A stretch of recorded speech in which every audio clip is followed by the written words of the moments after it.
अंजलि की उम्र लगभग 30 साल हो चुकी थी। वो एक स्कूल में टीचर की जॉब करती थी। अंजलि के घर में उसकी माँ के अलावा उसका छोटा भाई और भाभी भी रहा करते थे।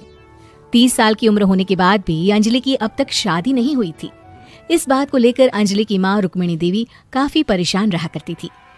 माँ, मैं स्कूल जा रही हूँ, जरा मेरा टिफिन तो दे दीजिए। अब क्या पूरी जिंदगी मैं तुझे टिफिन बनाकर देती रहूंगी? अरे कुछ सोचा भी अपने बारे में या बस ऐसे ही? क्या माँ, सुबह सुबह फिर वही बातें लेकर बैठ गई। माँ गलत क्या कह रही है अंजलि दीदी? इतनी उम्र हो चुकी है आपकी, माँ कब तक आपकी सेवा करती रहेंगी? भाभी, मैंने माँ को कब कहा कि मेरी सेवा करो?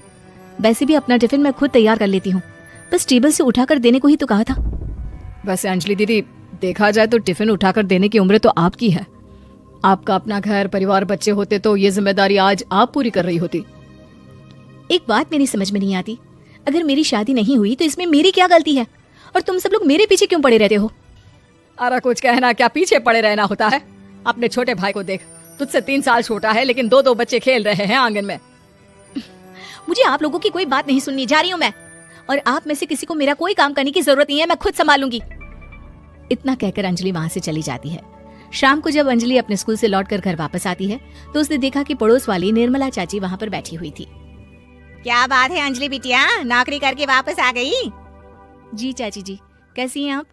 मैं तो ठीक हूँ बेटा, तुम बताओ शादी के बारे में कुछ सोचा या नहीं? अरे रहने दीजिए ना, इससे तो शादी की बात करना ही बेकार है।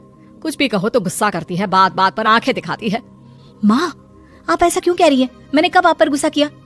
अरे अंजलि बेटा, तुम्हारी माँ ठीक ही तो कहती है। 30 की होने आई हो, अब तुम्हें भी शादी वादी कर लेनी चाहिए। चाची जी, आप तो ऐसे कह रही हैं जैसे शादी करने से मैंने मना किया हो। रहने दीजिए निर्मला चाची, हमारी अंजलि दीदी को अभी तक उनकी पसंद का दूल्हा नहीं मिला ना, इसीलिए वो शादी नहीं कर रही। भाभी, ऐसी कोई बात नहीं है। अरे तो फिर क्या बात है? तुम्हारी माँ ने तुम्हारे लिए इतने रिश्ते ढूंढे लेकिन तुम्हें कोई पसंद ही नहीं आता। क्या है ना चाची जी, हमारी ननद रानी नौकरी जो करती है ऐसे ही थोड़ी ना किसी को पसंद कर लेंगी। अरे भाई, नौकरी का घमंड है तो बात अलग है, कोई और बात हो तो बताओ, कोई रास्ता निकाला जाए। नहीं नहीं चाची जी, कोई बात नहीं है, बस मुझे अभी तक अपनी पसंद का कोई मिला नहीं है। सुन लिया आपने, इस लड़की के तो पर निकल आए हैं और इतनी उम्र में अपनी पसंद का कोई मिलेगा भी नहीं इसे। माँ, आप मेरी शादी को लेकर हमेशा मुझे ताने क्यों मारती रहती हैं? अपनी माँ की बातें तो ताने लगती है। ताने हैं? बताओ, मैंने कुछ गलत कहा क्या? देखो ये सब छोड़ो, मेरी दूर की बुआ का बेटा है, उसकी अभी शादी नहीं हुई है, उम्र होगी कोई 34-35 साल। आप कहें तो बात आगे बढ़ाऊं? अरे हाँ हाँ, क्यों नहीं, ये भी कोई पूछने की बात है। अरे जल्दी से लड़के को यहाँ बुला लो।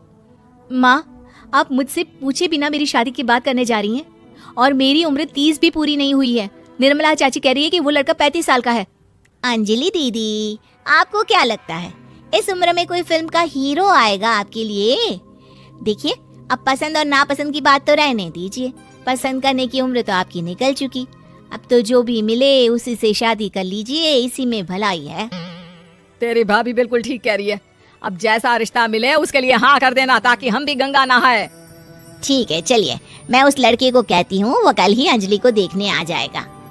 अगले दिन निर्मला चाची के दूर का रिश्तेदार अंजलि को देखने उसके घर आता है। उसका नाम था अजय।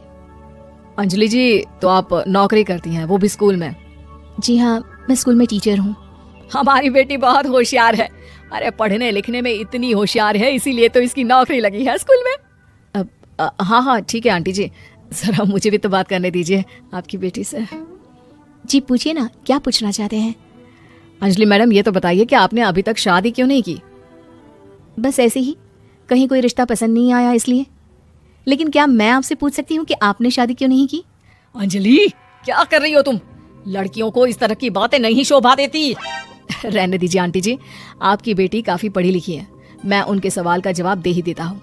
वो क्या है ना, मुझे भी अभी तक अपनी पसंद की कोई लड़की नहीं मिली। अच्छा अच्छा, कोई बात नहीं। वैसे आपकी तनख्वाह कितनी है, कितना कमा लेती है महीने का? जी यही कोई 25,000 महीने। बस 25,000? इतने से क्या होता है? इतने से तो आजकल घर भी नहीं चलता। आपके कहने का क्या मतलब है? अरे मैं तो ये सोच कर आया था कि नौकरी वाली लड़की है, आराम से 40,000 कमाती होगी। माफ कीजिएगा, आपका और मेरा रिश्ता नहीं हो सकता। जी कोई बात नहीं, मुझे भी आपके साथ शादी करने में कोई इंटरेस्ट नहीं है। अंजलि, किस तरह की बात कर रही हो? घर आए रिश्ते को ठुकरा रही हो तुम। दीदी, अब इस उम्र में आपको इतनी अकड़ नहीं दिखानी चाहिए। अच्छा खासा रिश्ता हाथ से निकल गया, कहीं ऐसा ना हो कि जिंदगी भर कुंवारी ही रह जाओ आप। कुछ दिन और ऐसे ही निकल जाते हैं और अंजलि की शादी कभी नहीं होती।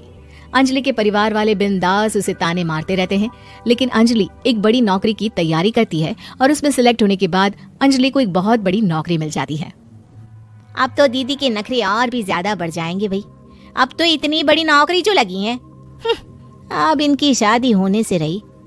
माँ, मुझे नौकरी के लिए दूसरे शहर जाना पड़ेगा। आप जानती हैं ये बहुत बड़ी जॉब है और इसमें पैसे भी बहुत ज्यादा मिलेंगे। अच्छा, कितने पैसे मिलेंगे बेटा? माँ, मुझे हर महीने 90,000 सैलरी मिलेगी। क्या? अरे वाह वाह, ये तो बहुत अच्छी बात है। लेकिन फायदा क्या? कितने भी पैसे मिले, शादी तो हुई नहीं ना तुम्हारी। अंजलि नौकरी करने के लिए दूसरे शहर में चली जाती है और जब कुछ महीनों के बाद वो वापस